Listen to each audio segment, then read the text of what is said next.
Story 1: The Mysterious Noises in the Attic. When Sarah and Jake purchased their dream home, they felt they had secured a future of peace and happiness. Nestled in a quiet neighborhood surrounded by trees, the house was everything they'd hoped for. But their excitement quickly soured.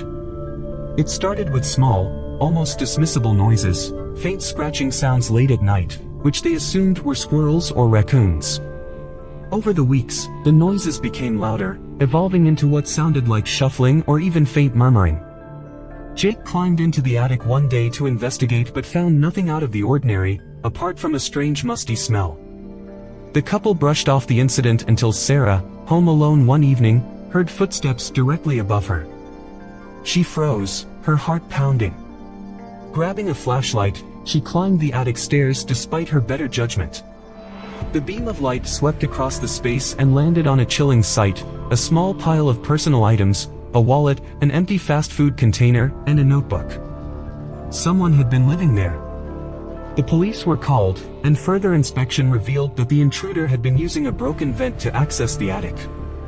They later discovered the man, a transient with a history of mental illness, hiding in the crawl space of a neighboring home.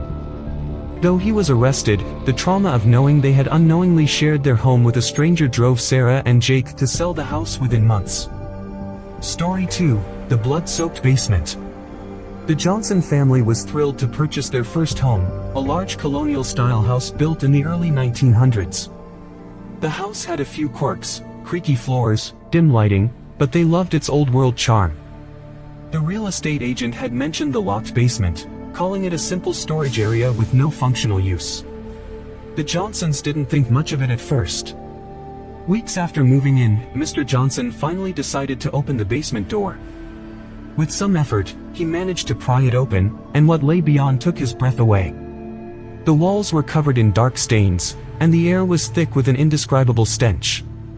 On the floor were rusted tools, including an axe and chains, and the outline of what looked disturbingly like a human body. Panicking, the family called the police.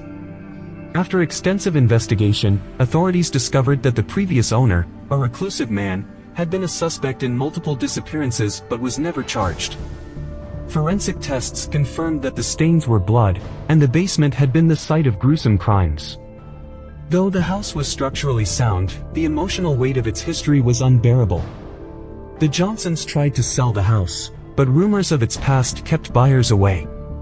Desperate, they abandoned the property entirely, leaving behind their hopes of a fresh start.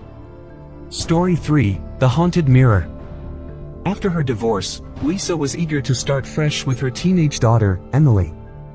They found a cozy, affordable home at an estate sale, where the previous owner had died under natural circumstances. Along with the house came several antiques, including a striking vintage mirror left behind in the master bedroom. Almost immediately, strange things began happening. Emily complained about nightmares in which shadowy figures loomed over her bed. Lights in the house flickered, and doors would creak open on their own. Lisa dismissed it as the stress of moving until one night, while brushing her hair, she saw something in the mirror.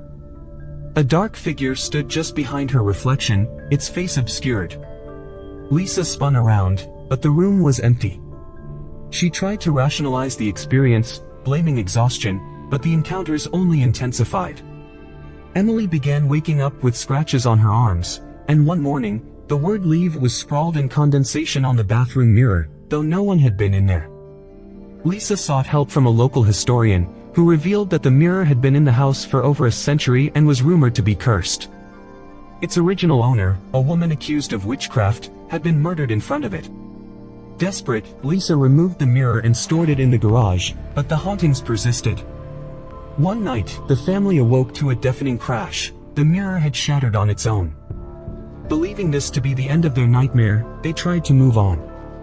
But even in their new home, the flickering lights and strange noises followed. Lisa remains convinced that whatever haunted the mirror had attached itself to her family, leaving them trapped in a waking nightmare.